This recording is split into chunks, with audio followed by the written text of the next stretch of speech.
பனீர் என்பது இந்தியாவில் பரவலாக பயன்படுத்தப்படும் ஒரு முக்கிய பால் சார்ந்த உணவுப் பொருள். இது பால் மூலம் தயாரிக்கப்படும் ஒரு வகை சைவ புரதம் நிறைந்த உணவாகும். பனீர் இந்தியாவின் வடக்கு மாநிலங்களில் தோற்றமடைந்தாலும் இன்று முழு நாட்டிலும் மற்றும் வெளிநாடுகளிலும் பரவலாக பயன்படுத்தப்படுகிறது. பனீர் உணவில் புரதம், கொழுப்பு, கால்சியம், பாஸ்பரஸ் போன்ற முக்கிய ஊட்டச்சத்துக்களை வழங்குகிறது. பனீர் தயாரிக்க பசு அல்லது எருமை பாலை பயன்படுத்தலாம்.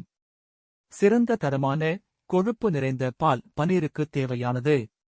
முதலில் பாலை நன்றாக காய்ச்சி, அதில் உள்ள நோய்க்கிருமிகளை அழிக்க வேண்டும். பின்னர் பால் நன்கு கொதித்தவுடன் அதை நிதானமாக குளிரச் செய்ய வேண்டும்.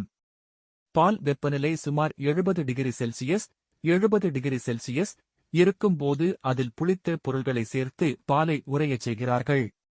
இதற்காக எலுமிச்சைச் சாறு, வெனிகர் அல்லது தயிர் போன்ற அமிலத்தன்மை கொண்ட பொருட்களை பயன்படுத்தலாம். பால் உறையும் போது அதில் திண்மப் பகுதி, கர்ட், மற்றும் நீர்ப்பகுதி, வெய் என இரு பகுதிகள் பிரியும். இதிலிருந்து திண்மமான பால் உறைச்சியை, கர்ட், மெதுவாக வடிகட்டி, சுத்தமான முறுக்கட்டியில், மஸ்லின் கிளாத் வைத்து வடிகட்ட வேண்டும். அதில் உள்ள நீரை முழுமையாக அகற்ற சிறிது நேரம் கட்டி தொங்க விடுகிறார்கள். பனீர் உறுதியானதாக வேண்டுமெனில் அதற்கு மேல் சிறிதளவு எடையை வைத்து 1 முதல் 2 மணி நேரம் அழுத்தம் கொடுக்கலாம். இதனால் பனீர் சதுரமாக உறுதியானதாக மாறும். பனீர் முழுமையாக வடிந்த பிறகு அதை சிறிய துண்டுகளாக நறுக்கி குளிர்சாதன பெட்டியில் வைக்கலாம். இதன் சேமிப்பு காலம் சாதாரண வெப்பநிலையில் 2 நாட்கள், குளிர்சாதனத்தில் வைத்தால் 1 வாரம் வரை நீடிக்கும். பனீர் நீண்ட நாட்கள் கெடாமல் இருக்க அதனை உப்பு நீரில் மூழ்க வைத்து சேமிக்கலாம். பனீர் பலவிதமான உணவுகளில் முக்கியமான சேர்வாக பயன்படுத்தப்படுகிறது. பனீர் பட்டர் மசாலா, பனீர் டிக்கா, மட்டர் பனீர், பாலக் பனீர் போன்ற பிரபலமான இந்திய உணவுகள் இதனுடன் தயாரிக்கப்படுகின்றன. மேலும் பனீரை இனிப்பு வகைகளிலும் பயன்படுத்தலாம். ரஸ்குல்லா, சண்டேஷ், பனீர் ஜலேபி போன்றவை இதற்கு உதாரணம்.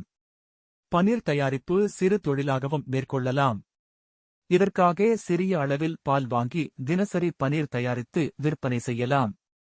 1 லிட்டர் பால் மூலம் சுமார் 200 முதல் 250 கிராம் பனீர் தயாரிக்க முடியும். சிறிய அளவிலான முதலீட்டில் இந்த தொழில் தொடங்க முடியும் என்பதால் இது கிராமப்புறங்களில் சிறந்த வாய்ப்பாகும். மேலும் பனீர் தயாரிப்பில் பயன்படுத்தப்படும் எலுமிச்சைச் சாறு அல்லது வெனிகரை இயற்கை முறையில் தயாரிக்கலாம் என்பதால் கூடுதல் லாபம் பெறலாம். பனீரின் தரத்தை பராமரிக்க சுத்தம், வெப்பநிலை மற்றும் பயன்படுத்தப்படும் பால் தரம் ஆகியவை மிக முக்கியம். பனீர் மென்மையாகவும் வெண்மையாகவும் சுவையுடன் இருக்க வேண்டும். பனீர் கெட்டுப் போனால் துர்நாற்றம் வரும், அதனால் அதை உடனடியாக நீக்க வேண்டும். பனீர் உற்பத்தி தொழிலில் வெற்றி பெற விரும்புபவர்கள் உணவு பாதுகாப்பு மற்றும் தரச் சான்றிதழ் பெறுவது அவசியம். சந்தை தேவைக்கு ஏற்ப பலவிதமான பனீர் வகைகளை உருவாக்கலாம். மென்மையான பனீர், கடினமான பனீர், உப்பு பனீர், குறைந்த கொழுப்பு பனீர் போன்றவை. இதன் மூலம் வணிக வாய்ப்புகளை அதிகரிக்க முடியும். மொத்தத்தில் பனீர் என்பது சுவையானதுடன் ஆரோக்கியம் தரும் ஒரு முக்கிய உணவுப் பொருள்.